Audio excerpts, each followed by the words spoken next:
পুরে না যাই কিসে কেউ নাই যদি একটু বিচক বেশি একটু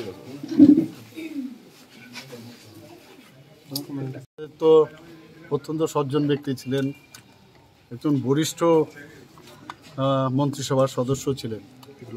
তো যখনই আমি খবর পেলাম, গতকালই আমি গিয়েছিলাম, ওনার সিবিএ হয়েছিল, তো যেহেতু রক্ত জমাট হয়েছিল তো শেষ পর্যন্ত ডাক্তারবাবুরা ডিসিশন নিলেন, পরিবার থেকেও ওরা হাই রিস্ক যে বন্ড আছে সেটা সই দিতে হয়েছে, যে যেভাবেই হোক অপারেশন তো করতেই হবে।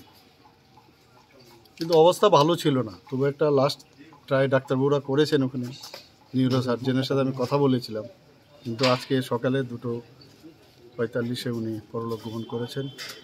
তো আমাদের জন্য এটা একটা বিশেষ মানে এটা স্যাড নিউজ আমাদের জন্য, সবার জন্য, সমস্ত ত্রিপুরাবাসী, জাতি জনজাতির নেতা হিসাবে যদি কেউ জানে সেটা হচ্ছে N.C Debbarma। আমাদের অ্যালায়েন্স পার্টনারের IPFটির উনি প্রেসিডেন্টও ছিলেন। তো আমরা ভালো একজন নেতৃত্বকে আমরা হারালাম, এবং সে যে একটা গ্যাপ হলো, একটা শূন্যস্থান পূরণ হবার নয়, আগামী দিন কে পূরণ করবে আমি জানি না, এবং ত্রিপুরার জন্য একটা বিরাট ক্ষতি হয়ে গেল। তীক্ষ্ণ বুদ্ধিসম্পন্ন ব্যক্তিত্ব যাকে বলে, ওনার কাছ থেকে অনেক কিছু আমরা পেতাম, এবং আগামী দিনেও পাওয়ার ইচ্ছে ছিল, শেষ রক্ষা হয়নি।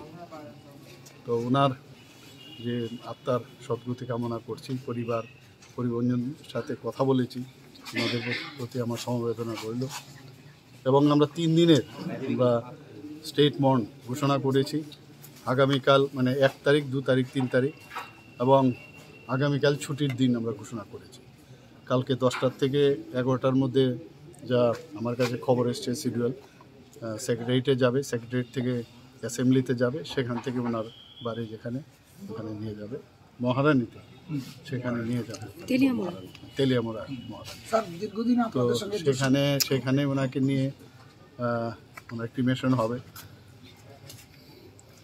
তো সত্যি আজকে ভারাক্রান্ত হৃদয়ে আমি বলবো এই কথাটা আপনাদের সামনে আমার বলতে হচ্ছে। 3 দিনের স্টেট মর্ন হবে, আর 1 দিনের কালকে ছুটি আছে।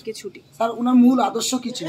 ওনাদের তো একটা আলাদা ডিমান্ড ছিল, কিন্তু ডিমান্ডটা সরিয়ে উনি যে কমন যে মিনিমাম প্রোগ্রাম যেটা ছিল সবার জন্য, সবাই সেই দিকে উনি বলছিলেন যে আমরা তাতেও আমরা সামনের দিকে এগিয়ে যাব। ভালোই চলছিল, প্রায় 5 বছর হতে চললো আমাদের মন্ত্রিসভা, এবং বরিষ্ঠ মন্ত্রিসভার সদস্য।